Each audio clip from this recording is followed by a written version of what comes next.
Bam, langsung aja deh. Ya. Ini Kluivert in atau out? Khusus untuk Patrick Kluivert, gua tim out. Kenapa out? Karena konsekuen aja. Kluivert tidak tangan untuk membuat Indonesia maju ke Piala Dunia, untuk masuk ke Piala Dunia, dan Ini personal nggak? targetnya enggak. Targetnya gagal. KPI di perusahaannya udah nggak tercapai. Kalau tidak tercapai harus ada evaluasi. Evaluasi paling tepat adalah membuat orang yang tidak mendapatkan rewardnya itu harus bisa sementara dievaluasi. Setuju nggak?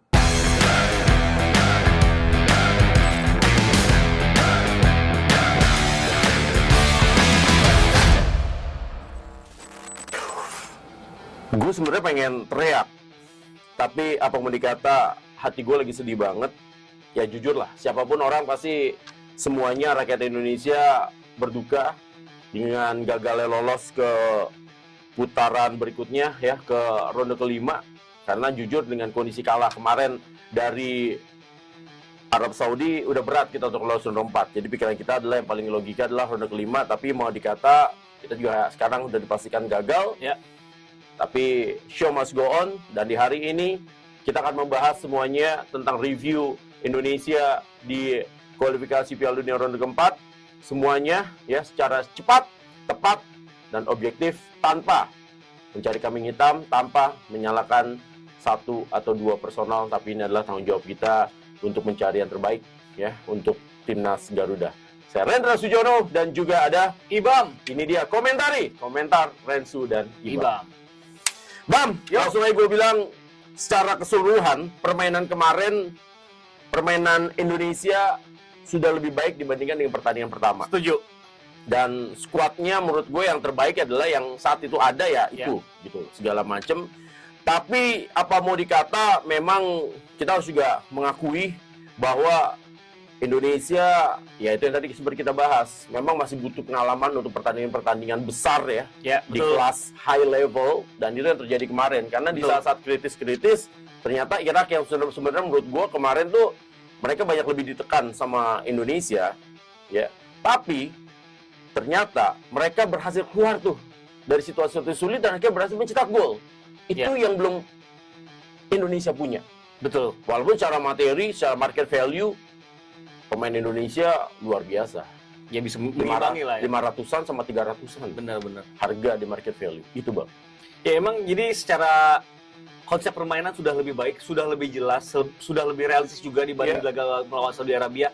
Kita juga ngelihat bagaimana Indonesia bisa memainkan satu skema yang saya rasa sudah lebih familiar bagi para pemain. Memainkan Verdong sebagai pendamping Joey Pulpesi itu udah pilihan yang sangat cerdas dari Patrick Kluivert dan staf pelatih seluruhnya. Kita juga ngelihat bagaimana performa Reinders cukup bisa membantu adanya link up yang sangat bagus, dan back for Indonesia sangat tangguh di babak pertama, dan sebenarnya sampai menit 75 juga masih sangat bagus hingga akhirnya ada satu kesalahan minor yang ya mungkin itu adalah efek dari tekanan berat yang terjadi di laga tersebut, Ren. Nah, itu dia. Tapi sebelum kita ngobrol lanjut, yang pasti hari ini baju kita sama ya. Ini terima kasih, thanks to Elastico, hatur nuhun ya. Elastico adalah lambang Garuda di dada, dan buat yang lainnya juga silakan ya untuk memprovide kita, untuk memberikan kepada kita untuk giveaway juga silakan saja. Pokoknya kita mah bebas-bebas saja ya. Iya, benar. Yang penting gini, Bang. Ya. Apa yang terjadi di pertandingan kemarin ya, atau tadi pagi atau juga kondisinya tadi malam. Nah, ini adalah kondisinya gini, Bang. Yang terjadi di pertandingan itu adalah para pemain Indonesia ini kan terbebani dengan harus menang. Betul. Itu yang menurut gua akhirnya memang mereka tampil tidak terlalu lepas. Sudah main bagus, tapi tidak terlalu lepas karena harus menang. Sementara Irak itu kelihatan banget ya. Ini pandangan gue ya. Ini bisa saja salah POV gue. Irak aja tuh kemarin mainnya itu dia tuh hanya yang penting gue nggak kalah nih lawan Indonesia. Iya, benar. Iya kan, mainnya kayak gitu dia. Tapi ternyata malah dia yang bisa mendapatkan kesempatan gitu loh. Dengan peluang yang sebenarnya juga nggak terlalu banyak ya. Dia juga nggak punya terlalu banyak peluang kok dibandingkan Indonesia gitu. Iya. Tapi ternyata bisa mengkonversikan jadi satu gol. Iya, dan bahkan kalau kita ingat, Irak pun baru dapat shot on target pada menit ke-60-an di babak kedua. Jadi sepanjang babak pertama dan di awal babak kedua juga mereka masih sangat deadlock untuk bisa membangun serangan. Dan kalau kita ingat, kita udah ngebahas ini Ren, bahwa di momen ini di fase grup ronde keempat ini Indonesia adalah tim dengan jadwal paling tidak mengenakan dibanding Irak ataupun Saudi karena Irak 2 kali berturut-turut main. Irak juga bermain 2 kali berturut-turut, tapi Irak ada kesempatan untuk spionase terlebih dahulu bagaimana Indonesia bermain dan itu sudah mereka buktikan. Graham Arnold bisa membuat Irak bermain dengan 4 gelandang pekerja keras untuk bisa meredam lini tengah Indonesia yang jauh lebih hidup sebenarnya dibanding di laga melawan Saudi. Betul, jadi banyak orang yang mengatakan bahwa lini tengah Indonesia pegang kok gitu loh, segala macam. Tapi memang kita harus sama-sama mengakui lagi ketika Mauro dimainkan, ya Mauro memang masih mentah ya kan, masih raw material. Jadi memang untuk pertandingan sebesar ini juga dia masih belum bisa untuk bisa tampil sebagai andalan. Tapi begitu masuknya Ole memang merubah segala-galanya. Tapi memang ya Ole juga kan seperti kita bahas kemarin, fisiknya juga belum 100%. Iya, benar. Jadi ini adalah semua faktor-faktor. Bahkan itulah dia, aspek-aspek dalam sepak bola itu banyak sekali gitu kan. Aspek-aspek yang terjadi sekarang ini kan misalnya tiba-tiba cederanya Calvin Verdong, tidak fitnya Oli Romani, lalu juga tidak adanya Emil Audero. Ini kan aspek-aspek yang tidak pernah terpikirkan sebelumnya gitu loh. Tapi ya memang itu yang terjadi dan harus diakuin, yang membuat memang kekuatan dari Indonesia sedikit berkurang. Tapi sebenarnya sudah sangat baik dengan apa yang terjadi di pertandingan kemarin. Nah, ketika orang kan banyak yang bilang bahwa kenapa nggak ini yang ditampilkan? Nah, gue udah nggak mau lagi tuh ngebahas hal-hal kayak begitu lagi, Bam. Karena sekarang kita harus move on gitu. Maksud gue nasi sudah jadi lontong nih sekarang gitu kan. Lu udah nggak bisa bahas lagi bahwa kenapa nggak ini yang ditampilkan di pertandingan pertama? Ya udahlah, itu udah capek kita nggak bahas-bahasnya begitu. Tapi yang jelas, berarti kan tim analis, tim pelatih, ya ini sudah tahu bahwa di pertandingan pertama ada sebuah kekurangan, ada sebuah kesalahan. Akhirnya mereka mengevaluasi dan mereka mengimprove dengan sesuatu yang lebih baik di pertandingan yang kedua. Tapi memang apa mau dikata, kita juga harus sama-sama menyadari kita ini anak bawang di antara tim-tim yang ada gitu dan semua segala macam. Dari 6 tim yang ada di ronde keempat ini kita anak bawang. Itu juga yang harus kita pahamin. Mungkin ini unpopular opinion yang gue sampaikan, tapi kita juga harus menyadari hal itu. Walaupun gue juga bilang bahwa kita harus semuanya berpikir tidak boleh melepaskan kesempatan ini. Jadi juga nggak juga harus bilang bahwa kita kalau mau main di Piala Dunia kita harus nggak boleh harus terima kita kalah. Enggak. Ini memang harus kita usahakan dulu semampu kita gitu loh. Kalau kita kalah kecewa ya wajar gitu loh. Karena kita juga harus tahu memang ini sebenarnya udah beyond expectation kita dengan lolos sampai ke ronde keempat ini. Bahkan ini juga beyond achievement juga ya. Gitu Indonesia yang menjadi satu-satunya tim yang memulai dari ronde pertama hingga bertahan di ronde keempat ini. Dan kalau kita ngelihat di laga tadi pagi gitu, sebenarnya Indonesia juga, gua tuh nggak mau ngomongin hal-hal negatif sebenarnya karena ada banyak sekali hal positif, tapi mungkin juga ada beberapa yang secara penampilan juga tetap tidak maksimal, secara keputusan dari staf pelatih dengan memilih beberapa pemain juga tidak maksimal. Siapa aja menurut lo? Kondisinya mengharuskan seperti itu. Salah satunya yang gua sangat lihat struggling adalah Ricky Kambuaya. Konsep memainkan Mauro Zylstra adalah ingin mendapatkan sosok vokal point di depan agar ada sosok big man yang bisa menyambut umpan-umpan dari kedua sisi ataupun dari half space. Tapi itu nggak terjadi karena Eliano mungkin banyak memberikan bola dari bawah sisi kanan, tapi sisi kiri Ben James sangat disibukkan untuk bisa membuat dirinya balance agar tidak kehilangan posisi ketika transisi bertahan, sehingga Kambuaya ditugaskan untuk banyak memberikan umpan. Namun sayangnya Kambuaya bukanlah tipikal pemain yang bisa mendelivery crossing. Ini yang membuat akhirnya Mauro Zylstra benar-benar tidak mendapatkan supply yang cukup untuk membuat dirinya perform, apalagi ditunjang dengan tadi yang lu bilang. Kalau Mauro Zylstra kan masih sangat hijau, bahkan di Volendam aja belum pernah main di Eredivisie musim ini. Jadi memang lagi-lagi ada beberapa momen yang miss. Kalau di lini pertahanan gue nggak ada masalah. Dan James, Rido, Jai Insas, Kevin Dix tampil bagus. Di lini tengah Calvin Verdong benar-benar menjadi nyawa dengan kondisi yang mungkin masih 80% saja dengan kondisi fisik sekarang, tapi momen-momen di dua sisi inilah yang pada akhirnya menjadi titik di mana Indonesia setelah bermain bagus, konsep permainannya bisa dipraktekkan dengan baik, pola permainannya berjalan, tapi nggak punya end product.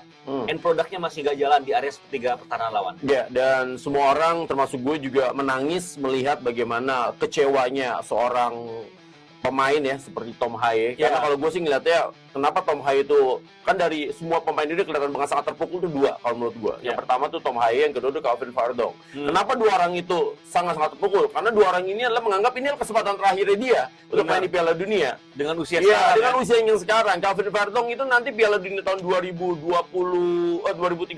umurnya itu udah hampir 32. Jadi mungkin juga dia udah ngerasa wah masih bisa main apa enggak. Kalau Tom Haye mungkin ya udah diyakini nih Piala Dunia yang terakhir. Iya. Tahun 2030 udah nggak mungkin dia bermain dengan level dia di main di Piala Dunia. Makanya kan kelihatan banget dia terpukul gitu loh dengan kondisi yang ada sampai akhirnya dia harus kena kartu merah. Iya. Tapi di satu sisi gue bisa melihat ya.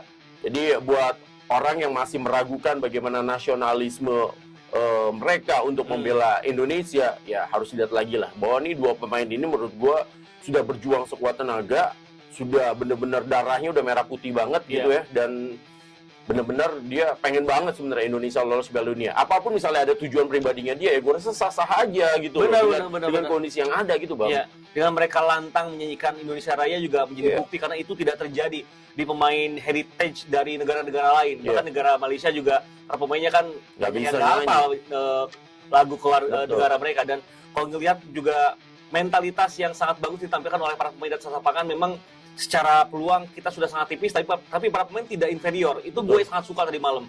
Mereka fight, mereka siap tarung melawan Irak yang memang memiliki konsep bermain benar-benar menunggu Indonesia melakukan kesalahan. Mereka memang untuk bermain proaktif akan juga sangat beresiko, sehingga mereka juga tidak memilih untuk melakukan hal tersebut.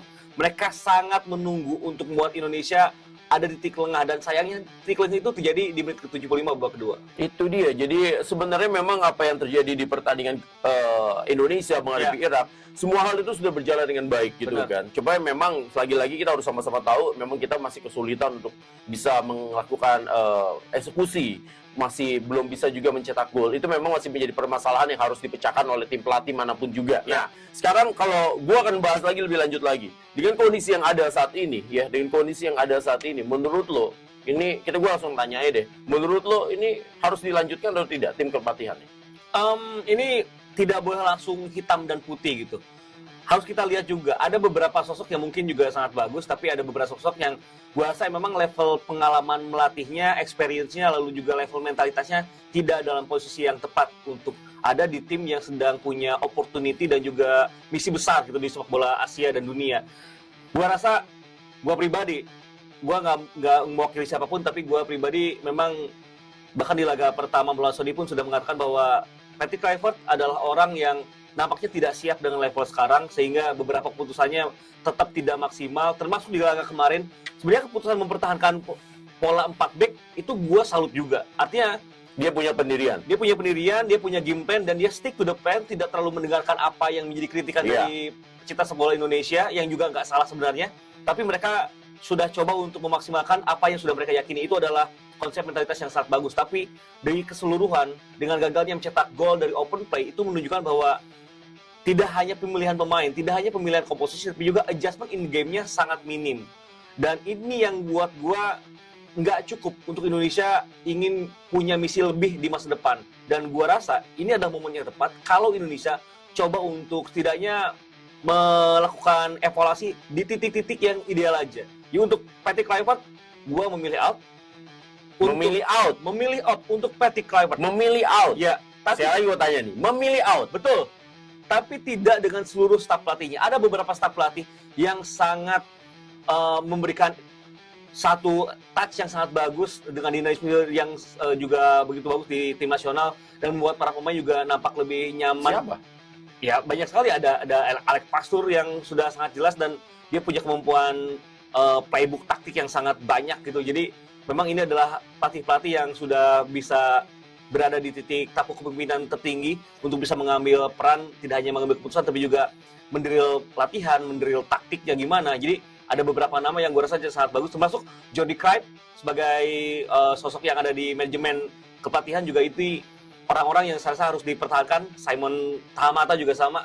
Jadi memang ada beberapa mana. Jadi gue nggak bilang semuanya harus diganti, karena kalau diganti ini bakal ribet dari awal lagi, dari nol lagi, dengan materi pemain yang ada sangat berisiko. Apalagi 2027 Piala Asia, udah nggak akan lama lagi. 2026 kalau nggak salah Piala AFF. Jadi memang ini adalah momen-momen di mana Indonesia juga tidak boleh restart dari awal, harus melanjutkan dengan apa yang ada sekarang, tapi tidak semuanya cocok untuk lanjut Indonesia. Banyak orang yang mengatakan gini, banyak orang yang mengatakan bahwa terjadi perdebatan antara asisten dengan pelatih. Ini kan info beredar aja gitu kan. Tapi kalau menurut gua, kalau ada perbedaan, ada perbedaan pendapat, itu malah bagus. Berarti kan ini ada diskusi, ada brainstorming, bener dong? Iya nggak sih? Iya. Karena kalau misalnya seandainya semuanya yes man aja, ya nggak bakal maju-maju juga kita. Benar. Tapi kan yang paling penting, apapun yang kondisi yang ada, kalau menurut gua, ya pelatih kepala ya punya hak. Dia punya veto untuk menentukan apa yang harus dilakukan, karena pelatih kepala itu nanti juga akan yang mendapatkan tanggung jawab ya paling besar kan di dia gitu. Yeah. Makanya dia punya hak veto hal seperti itu. Jadi makanya seperti tadi lo bahas, ketika dia mau tetap menggunakan 4 back, dan menurut gua kemarin 4 back yang ketika menghadapi Irak itu bagus. Itu bagus, dan ternyata ya memang ini masalah waktu aja gitu loh yang membuat memang para pemain akhirnya bisa memahami hal ini. Yeah. Jadi kalau gua kan berusaha untuk lebih objektif. Benar. Yang bagus kita bilang bagus, Benar, yang jelek benar. kita bilang bagus gitu loh. Yang jelek juga kita bilang nggak bagus. Jadi nggak ada hal-hal yang menurut gua kita mendiskredit, enggak, karena yang bagus juga gue bilang bagus. Dan satunya lagi menurut gua hal yang Patrick Kluivert yang dicoba adalah kan dia sebenarnya dicoba untuk menyatukan Ya. pemain-pemain ini, tapi ternyata memang kayaknya dia belum terlalu berhasil untuk hal ini ya. Gua harus akuin hal itu gitu loh. Jadi nama besarnya untuk menyatukan pemain ternyata juga tidak 100% juga bisa dengan baik smooth membuat para pemain juga menyatu, karena ada ya gosip-gosip miring juga dengan kondisi-kondisi panasnya locker room gitu loh. Iya, dan kalau gua ngelihat di 2 laga lawan Saudi dan juga lawan Irak, ada beberapa momen di mana agak menunjukkan bahwa staf pelatih, Patrick Kluivert dan semua staf pelatihnya ini tidak terlalu mengenal pemain-pemain khususnya yang ada di sepak bola Indonesia.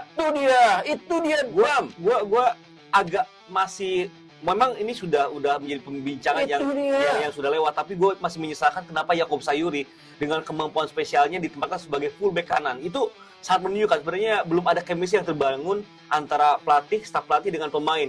Ada momen di mana gap saling mengenal. Ini yang harusnya bisa dibereskan di masa depan, dan gue rasa perlu pelatih yang lebih fokus untuk ada di Indonesia. Iya. Dengan week in week out mereka memantau bagaimana. Jadi nggak tinggal di sana, hanya mau pertandingan, mau tesi ke sini gitu segala. Jadi ya kita juga ini kan mengkritisi hal-hal yang memang kurang baik, akhirnya kita berharap nanti akan jadi lebih baik gitu kan. Karena kan tujuan kita ingin Indonesia step up di sepak bola Asia, di sepak bola dunia, artinya memang caranya juga harus lebih baik gitu. Salah satu cara lebih baik ya, lu sebagai pelatih harus lebih intens untuk memantau pemain-pemain lu, khususnya yang ada di Liga Domestik. Karena Liga Domestik mau bagaimanapun akan menjadi etalase sebelum akhirnya dicampur dengan pemain-pemain yang abroad di luar.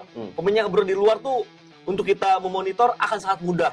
Kita nonton Serie A, nonton Ligue 1, nonton Bundesliga, banyak sekali providernya yang bisa membuat kita menilai. Tapi sepak bola Indonesia belum terlalu banyak, jadi lu harus turun langsung dan lu harus sesering mungkin memantau para pemain agar lu tahu kemampuan terbaik pemain. Jadi inilah yang namanya ada talent scouting kan. Jadi ini Bang, saya cerita sedikit saja, ini tanpa bermaksud apa-apa. Jadi salah satu kemudahan yang saya dapetin ketika dulu saya pegang tim itu karena saya tiap hari nontonin mereka. Benar. Ketika saya tiap hari nontonin mereka, saya tahu tuh semua kelebihan pemainnya seperti apa, kekurangannya seperti apa, dan ketika saya mencari pemain, makanya saya cari pemain yang saya butuhin. Makanya dapat pemain yang harganya nggak terlalu mahal, tapi ternyata memang dibutuhin gitu. Benar. Bukan nggak jaminan, Bam, kadang nggak jaminan ya. Ini kita makanya sama-sama mungkin bicara nggak jaminan pemain nama besar itu cocok di tim. Ya. Yang secara yang tadi bilang secara teamwork, secara permainan itu belum tentu cocok. Makanya kelebihan itu pun tidak jaminan juga bahwa kita tahu pemain itu akan cocok juga nanti akan bermain. Tapi paling tidak kalau kita udah nggak tahu nih pemain kelebihannya di mana, kekurangannya di mana,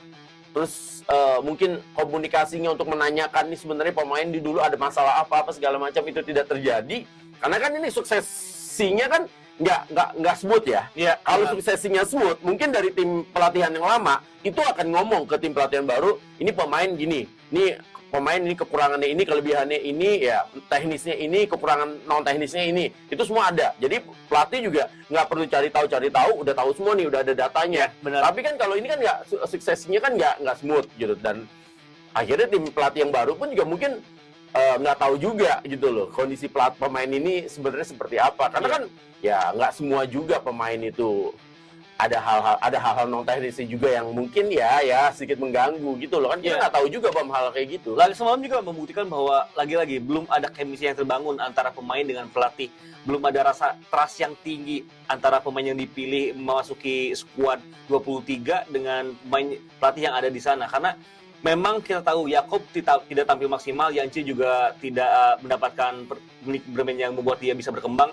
Etam juga tidak maksimal di laga pertama, tapi langsung mendrop Etam dan Yakob Sayuri ke cadangan luar. Ini ngebuktiin bahwa masih ada seki dari penilaian pelatih ke pemain. Masih ada gap antara penilaian pelatih ke pemain, bahwa dia tuh belum tahu bener kualitas pemain yang dia pilih gitu. Hingga akhirnya sangat banyak perubahan, which is sebenarnya nggak apa-apa juga ada perubahan, tapi di laga lagi-lagi ronde keempat harusnya itu tidak terjadi. Kalau lu mau banyak perubahan di ronde kedua aja, di ronde yang dulu kita lawannya masih seimbang gitu, untuk kita bisa mengejar balik masih bisa, tapi di ronde keempat hanya 2 laga, jadi lu harus benar-benar sudah mendapatkan pakem, namun sayang itu nggak terjadi.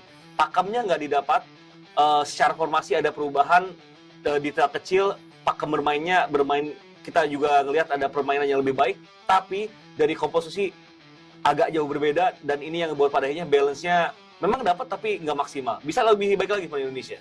Bisa lebih baik lagi itu maksudnya kayak gimana, Bang? Ya, seperti Orat Mangun. Orat Mangun dimasukkan dengan harapan bisa menambah energi di area flank kiri. Tapi kan yang kebukti Orat Mangun juga tidak terlink dengan pemain lain, tidak sinkron. Yang ada dia benar-benar tidak mendapatkan performanya, dan sayangnya lagi-lagi opsinya terbatas karena pilihan di area flank sangat sedikit. Karena pemain-pemain yang bisa bermain di flank menjadi cadangan luar. Ini juga membuktikan lagi bahwa squad building, pemilihan pemain-pemain yang ada di DSP juga masih menjadi kendala dari pelatih dan staf pelatih yang ada di tim saat ini. Dan itu bukti kalau staf pelatih ini belum terlalu mengenal apa yang akan dibutuhkan pada babak kedua nanti, sehingga pada akhirnya pilihannya sangat terbatas dan membuat Indonesia nggak bisa memecah situasi deadlock yang dihadapi oleh Indonesia di laga lawan Irak. Gimana teman-teman? Setuju nggak dengan apa yang dikatakan oleh Ibam ya? Jadi kalau setuju ya drop komen aja, nggak masalah juga kalau buat kita. Karena buat kita di sini kita tidak mencari siapa yang paling betul, siapa yang paling benar, tapi kita mencari yang terbaik gitu loh. Karena kalau kita mencari yang paling betul, yang paling benar nggak ada. Ini semua nih dinamis gitu kan. Tapi ya cari yang terbaik. Nah yang terbaik itu, jadi kalau gue tuh selalu bilangnya gini. Kalau kita udah terjadi perpecahan, terjadi mungkin adalah kondisi-kondisi yang tidak mengenakan, itu adalah ambil keputusan apapun juga itu adalah untuk kepentingan tim, untuk kepentingan tim nasional Indonesia. Udah, gitu aja. Nah, kan keputusan apapun juga itu tidak mungkin membahagiakan, tidak mungkin membuat semua orang senang. Benar. Tapi yang penting adalah itu buat tim. Jadi kalau ada yang tidak suka, tidak bahagia dengan kondisi tim, ya harus terima, karena yang itu adalah untuk kepentingan tim gitu. Ya, setiap keputusan ada resikonya ya. Nah, itu mungkin yang bisa kita bahas dengan kondisi yang ada saat ini ya. Karena kita mau bahas lebih lanjutnya juga, nantilah kita akan bahas lebih lanjut lagi tentang bagaimana kondisi dari tim nasional Indonesia ini nanti di episode berikut. Tapi ini adalah hanya review tentang kondisi yang kegagalan kita di ronde yang keempat. Tidak ada bermaksud untuk menyalahkan orang, tidak ada bermaksud untuk menyerang personal, tapi ini kita membahas secara cepat, tepat, dan juga objektif ya, Bang. Jadi buat teman-teman jangan lupa drop komen tentang yang apa saja mau kita bahas di sini, dan juga bagaimana yang Anda pengenin juga semuanya ya. Terima kasih saran dan juga kritikannya. Sampai jumpa lagi di komentari.